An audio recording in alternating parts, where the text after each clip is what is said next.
G'day everyone, welcome to another video by myself, Andrew DFT. And of course, welcome to part 2 of the Halo 3 Battle Rifle tutorial. And of course, in today's video, we're going to go ahead and continue it, finish it up, and get you guys having that prop ready to go to a con or on your wall. So of course, when we left off, we had quite a bit of this already actually done. We're going to go ahead and of course add in the barrel, add in the top rails, add in some additional detail to really flush this design out and make it look like the piece we're trying to achieve. But I won't waste any more time talking. Let's jump right in and get it finished off.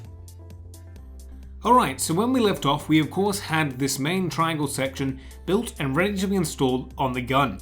Before we actually go ahead and do that, we're going to quickly go up to the top of the bridge with the template and actually put in all this detail. It's a lot easier to put it in now than doing it after if we had stuck the triangle piece on, because it raises the gun and just makes it a bit harder to do. So what we're going to do is break apart the template and go ahead and apply in these lines, these horizontal lines that are of course going to indicate the panel that we need to cut. And of course lay a depth line about 3/4 of the way through one of the top layers of foam. Then taking a nice sharp craft blade, you're going to go ahead and very carefully bevel off this section. It is a rather hard part to do out of EVA foam, and I can't stress enough, please be careful of your fingers at all times. But what you can do is, if you do have a bit of jaggedness, you can of course go back with some high grit sandpaper or a Dremel and completely sand that nice and smooth. Next we're going to do the exact same thing to the middle section. This is of course where the bullet would be ejected, and the charging handle is of course placed just under this section here, and of course we need to round it across. So I'm adding a depth line about 3/4 of the way or halfway through, depends on what you prefer, and then of course using that horizontal line I'm going to bevel it out, go back with some sandpaper or a Dremel and sand it nice and clean. Now moving into this main section where of course the ammo counter is and the bridge I guess for the gun. What we're going to do is we're going to cut apart all these individual layers of the template and we'll slowly apply it on. Up the top, what we're going to do is lay in the horizontal line and then a depth line about halfway through the foam's thickness. And then of course we're actually going to go in and cut this whole segment out. So you're not scoring, you're actually cutting to the depth of where those lines are. So that way when you cut it clean, it should have a nice 90-degree angle and give us that sharp slope. What we then can do is move on to this rectangle section. We're actually just going to score this. You don't need to cut it all the way out. You can just simply score it. If you do want to cut it out, and that's completely up to you, that is just extra work, but scoring it will give us some nice detail, of course, at the end. We're also going to do the same technique to the lower section here. If you want, you can use a 1mm sheet of foam and do that as a built-up layer. Otherwise, just simply score it. Once the scored lines are all laid in, you can, of course, apply your bonding agent, whether that's art cement or hot glue, and go ahead and glue in this main section, the big and perfect piece that you've spent so long, into place, making it nice and centered there, and it looks, well, fantastic, like the BR we're trying to achieve. Now we can move to the front of the gun. Of course, what we're going to do is build in the top layers before we build in the main core of this. What we'll first do is grab this section on the template, transfer it onto foam, being sure to flip it to have a left and a right. Then we're going to add this horizontal line, which isn't actually on the template. Just continue it yourself and cut that free, so you should have 2 individual sections. With the top pointy-ish triangle, I guess you can cut that in half so that way it's a different thickness. Then you can glue it back together with the larger section and glue it into the front of the gun. Now we'll move to the, I guess, handle area? I don't know, the support section of this rifle. What we're going to do is cut it free from the template and apply it onto a foam piece. Of course, flipping it to get your left and right. Now, because these are rather large sections, what we are going to do is add the depth line about halfway through the thickness, and then of course the perimeter line, which of course you can get from the template. Once you've got all those laid in, you can very carefully take your time with the nice sharp craft blade, go around however you wish to bevel off all those edges. Of course, go back with some sandpaper and make it a bit more smoother. That way it doesn't have the rigid edge that a lot of us do when you're using a sharp craft blade, or sometimes not sharp craft blade, but it should come out nice and fine. Then of course grab your hot glue or art cement, your bonding agent of choice, and just glue it in. Now we're going to jump back to some small pieces that I forgot to cover. First off, we're going to score these individual lines here. If you want to build them up as a 1mm layer of foam, you can of course do that. If you want to go a step further and make this look a bit more detailed, I'm adding horizontal lines to this triangle section. Then of course a little depth line, maybe 1/4 of the way into the thickness.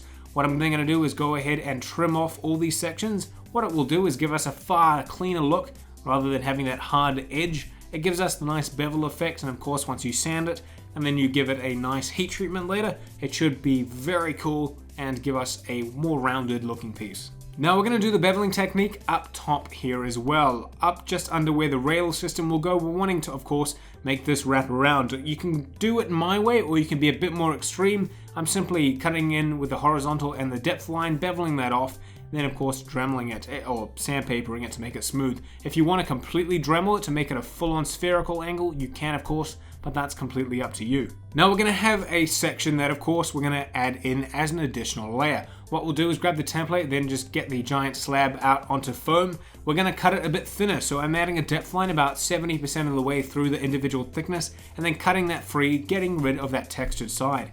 So now what we'll do is when of course we lay it into place, it should slot in a bit lower than of course the triangle section and the other front section, which were the full thickness, not the 70%. We'll quickly now jump to the front, which is of course this main rail section. You can do this out of a more sturdier material if you like. Styrofoam is fantastic. What I'm going to do is simply just use the full inch of the foam's thickness. What we are going to do is of course complete this section maybe about 3 inches into the design, applying this top line and bottom line, which we can cut out to match the part we did on the bridge section, if that makes any sense.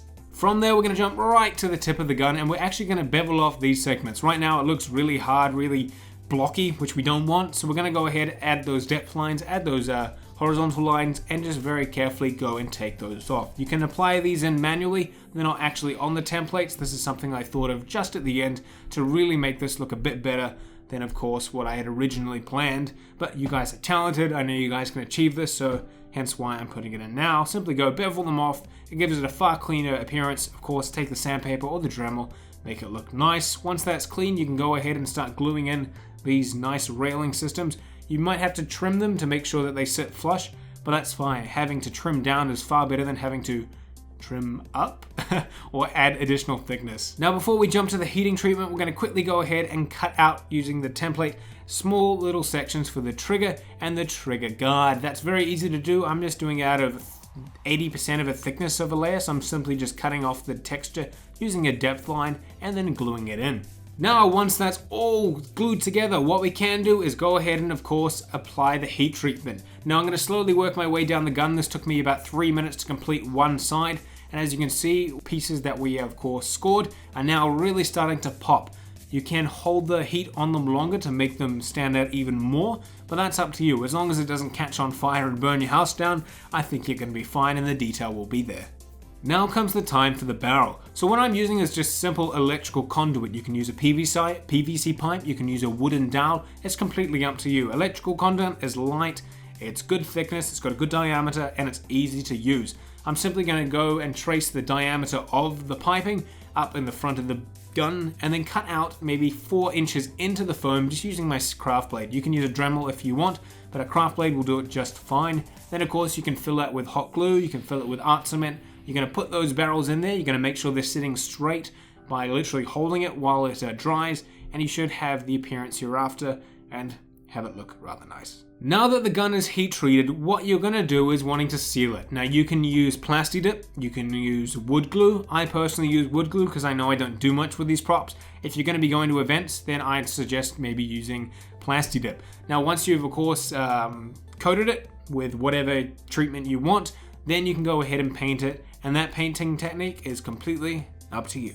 So that's it, all done and dusted. Hopefully you guys are very happy with how you've gone along with the process and you're happy with the final result. Of course, remember the final result is completely dependent on you. You can go ahead and paint it with a brand new paint job. You can make it look kind of war-torn like me. You can cover it in mud. You could paint it completely different. You could have, instead of the silver, you could have it green or blue or red. The paint job is completely dependent on what you feel like is cool, or just keep it to the standard UNSC style that we see in the game. Now, like I mentioned in part 1, I'm not providing a scope with this build. That is something you guys can go off and find yourself. Like I mentioned, this is a $2 one I found at a $2 store, so there's plenty options out there for you guys to have a scope replacement. Trying to build one is possible, it's just not the greatest way to go about it when you can find cheap things like this on eBay, TradeMe, Etsy, AliExpress, so many things depending on where you are in the world. I was about to say country, but I forgot this is international. In the world. Now, for those of you who have built this prop, I'd love to see it. Of course, go ahead and share any of your content with me via my Instagram. Tag me in there, Andy_DFT. I'll give comments and share it where necessary, but I love to see your work. So thank you so much for watching. Of course, if you have any friends that might be interested, definitely throw them a link, share the video, we can build the community together. If you enjoyed the video, give it a like, and of course, until the next one, I'll catch you later.